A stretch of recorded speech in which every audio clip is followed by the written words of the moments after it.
Naaalala niyo pa ba ang babaeng ito? Ang nakilala ng publiko bilang si Badyaw Girl. Ito na pala siya ngayon. Panoorin ang video hanggang sa huli at sabay nating kamustahin si Rita Gaviola o Badyaw Girl. Si Rita Gaviola o mas kilalang si Badyaw Girl ay ipinanganak noong May 13, 2003 sa Lucena, Quezon. Siya ay nagmula sa pamilyang Badyaw. Sa ngayon, siya ay 22 years old. 5 silang magkakapatid. Ang ama niya ay isang basurero. At talagang literal sobrang hirap ng buhay nila noon. Araw-araw nang lilimos si Rita para makatulong sa bahay dahil mahina ang kita ng pamilya. Hindi nakapasok agad sa paaralan ang ilan sa kanyang mga kapatid. Dahil dito, nakakaranas di umano siya ng diskriminasyon dahil sa kanyang panglilimos. Unang nakilala si Rita noong 2016 habang nanghihingi siya ng limos sa Pahiyas Festival sa Lucban, Quezon. Nakunan siya ng litrato ng photographer na si Topher Quinto Burgos. Dahil sa kanyang natural at hindi pangkaraniwang kagandahan, mabilis na nag-viral ang larawan niya sa social media at nabigyan siya ng bansag na Badyaw Girl.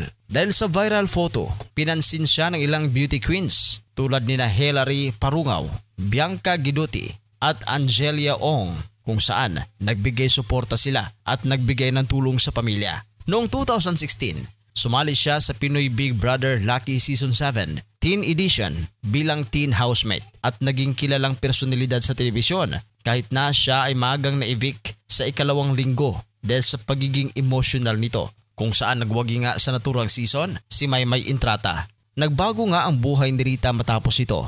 Nagmodeling siya at naging bahagi ng ilang projects sa TV series. Lumalabas din siya sa noontime variety show ng It's Showtime. Sumali siya sa segment na Sexy Babe noong February 2022 at nanalo bilang daily winner upang itaguyod ang kakayahan ng mga indigenous tulad niya bilang inspirasyon ng madla. Noong September 2021, ipinaalam niyang nais niyang sumabak sa Miss Universe Philippines sa hinaharap. Matatandaan na noong August 2022, inanunsyo niya na siya ay isa ng ganap na ina mula sa kanyang non-showbiz boyfriend. Isinilang niya ang kanyang anak sa edad na 19 anyos. Noong May 2023, nagtapos siya ng senior high school. Makikita naman sa graduation photos ang kanyang partner at ang kanyang anak. October 2023, nagpropose ang kanyang non-showbiz boyfriend na si Jeric Ong. Nabash din siya nung huling bahagi ng 2023 dahil nga sa kanyang pagbebenta online. Pinasok ni Rita ang online selling.